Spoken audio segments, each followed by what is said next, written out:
সাধারণ সম্পাদক গৌরব ফোরাম।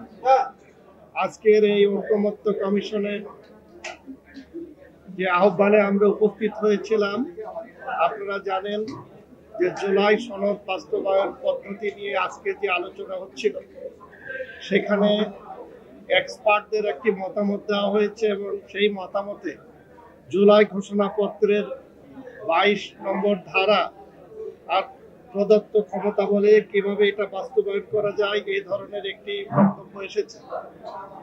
আমরা গণফোরামের পক্ষ থেকে এক্সপার্টদের যে অভিমত, সেটার সাথে সম্পূর্ণ দ্বিমত পোষণ করেছি এবং এই জুলাই ঘোষণাপত্রের যে কপি আজকে আমাদেরকে দেওয়া হয়েছে, এর 3 নম্বর ধারা বলা হচ্ছে, যেহেতু স্বাধীন বাংলাদেশের 1972 সালের সংবিধান প্রণয়ন পদ্ধতি এর কাঠামোগত দুর্বলতা ও অপপ্রয়োগ নিয়ে প্রশ্ন উত্থাপন করা হয়েছে।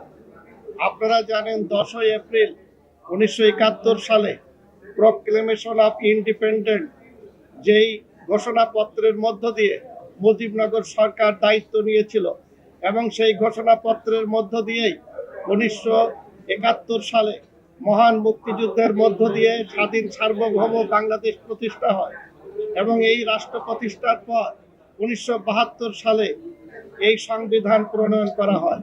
সুতরাং একটি প্রক্লেমেশন অফ ইন্ডিপেন্ডেন্ট এর মধ্য দিয়ে মুক্তিযুদ্ধ হয় এবং মুক্তিযুদ্ধের পর একটি প্রক্রিয়ার মধ্য দিয়ে 1972 সালের সংবিধান প্রণীত হয়।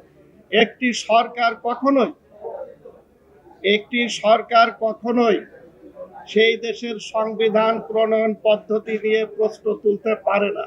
আজকে ঐকমত্য কমিশনকে বলেছি যে আজকে এই অন্তর্বর্তীকালীন সরকার যে প্রক্রিয়ায় জুলাই ঘোষণাপত্র তৈরি করেছে, 2-3টি রাজনৈতিক দলের সঙ্গে আলোচনা করে তারা এটা তৈরিতে বৈষম্য তৈরি করেছে দলগুলোর মধ্যে এবং এই জুলাই ঘোষণাপত্রে আমাদের দল গণফোরামের আপত্তি রয়েছে।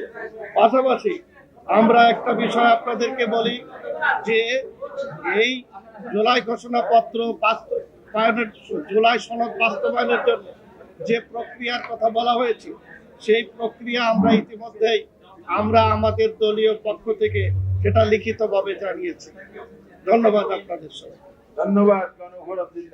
আপনার দেখে তাড়াতাড়ি উঠে পড়ো।